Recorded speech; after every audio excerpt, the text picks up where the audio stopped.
So welcome student, welcome to Mannat institute. आज की video में हम लोग सीखेंगे how to draw the shape according to the VSEPR theory.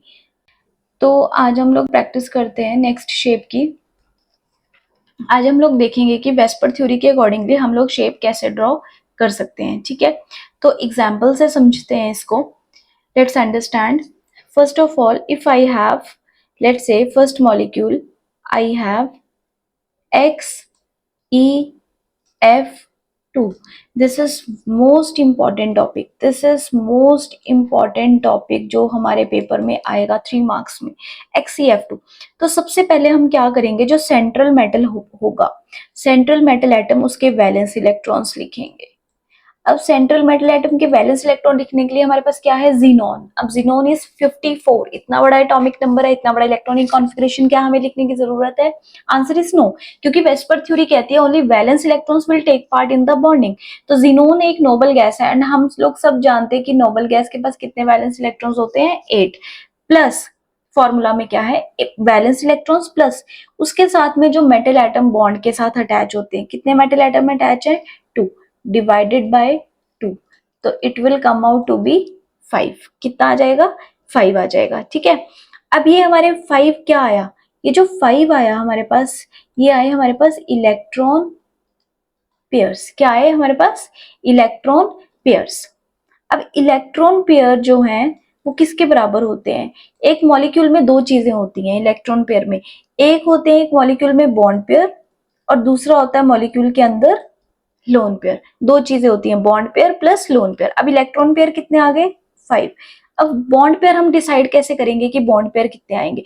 तो बॉन्ड पेयर अगर आप यहाँ पे ध्यान से देखो तो ये जितने एटम्स अटैच होते हैं ये बॉन्ड पेयर से ही अटैच होते हैं, ये बॉन्ड ही बनाते हैं। तो हमारे पास कितने बॉन्ड पेयर हो गए, 2। बॉन्ड पेयर कितने हो गए, 2 प्लस क्या हम यहाँ से लोन पेयर निकाल सकते हैं? यस। तो हमारे लोन पेयर कितने आ जाएंगे, lone pair will be equals to 3। Bond pair 2 है, टोटल 5 आए थे, तो लोन पेयर कितने बच गए, 3। अब हमारी शेप कौन सी बन रही है, ये ए सेंट्रल मेटल एटम हम लिखते हैं, साथ में हम लिखते हैं बी, साथ में हम लिखते हैं L. B stand for bond pair, L stand for lone pair. तो बॉन्ड पेयर कितने थे हमारे पास, 2, और लोन पेयर कितने हैं हमारे पास, 3। तो AB2L3 हमें शेप्स याद रखनी पड़ेंगी। AB2L3 में जो हमारी शेप बनती है, that shape is linear shape. और ये शेप कैसे बनाई जाती है,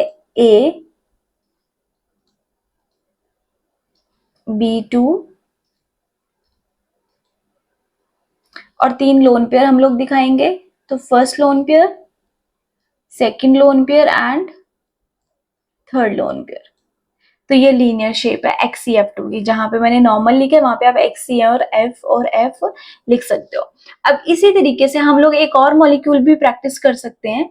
लेट्स से हमारा अगला मॉलिक्यूल है, सेकेंड मॉलिक्यूल इज PCl5। तो सबसे पहले हम फोस्फोरस लेंगे। फोस्फोरस के हम लोग लिखेंगे वैलेंस इलेक्ट्रॉन्स। फोस्फोरस के वैलेंस इलेक्ट्रॉन होते हैं 5। तो हम लोग निकालेंगे सबसे पहले total number of pairs. Total number of pairs कैसे निकालते हैं, वैलेंस इलेक्ट्रॉन्स प्लस कितने एटम्स बॉन्ड के साथ जुड़े हैं वो डिवाइडेड बाय 2। तो टोटल नंबर ऑफ पेयर कितने आ गए, 5।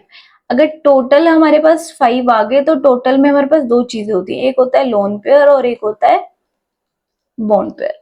तो टोटल कितना है हमारे पास, टोटल इज 5। 5 में सबसे पहले बॉन्ड पेयर, तो लोन पेयर तो हमारे पास है नहीं, लोन पेयर हमें निकालने पड़ेंगे plus bond pair. Bond pair कितने हैं, 5। तो हमारे लोन पेयर कितने आ गए, 5 माइनस 5 इज 0। यानी कि इस मॉलिक्यूल के अंदर कोई भी लोन पेयर प्रेजेंट ही नहीं है। तो इस मॉलिक्यूल की शेप क्या बनेगी, it will be ABL।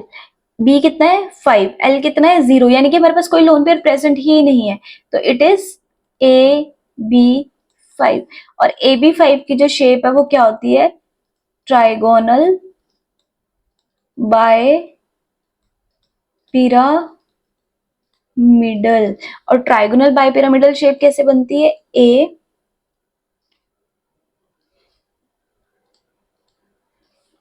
AB,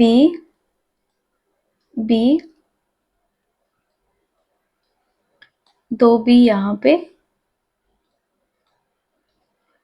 और एक यहाँ पे। This is trigonal bipyramidal shape. अगर आपको ये टॉपिक समझ में आ गया है तो आपके लिए एक होमवर्क क्वेश्चन है, आपने शेप बनानी है XEF4 की shape. This is your homework. और एक आप ट्राई कर सकते हो SIF4। इन दोनों की सिर्फ आप मुझे इतना ज्योमेट्री तक बताना कि AB5 2 3 क्या बनेगी, बाकी शेप्स वगैरह हम लोग नेक्स्ट क्लास में डिस्कस करेंगे। तो आप लोग ये दोनों शेप्स बना के कमेंट सेक्शन में मुझे जरूर बताना अगर आपके वीडियो अगर आपको ये वीडियो बिल्कुल भी पसंद आई है, थोड़ी सी भी पसंद आई है। So let's see you in the next video. और please like and share this video जितना भी हो सके। Thank you so much.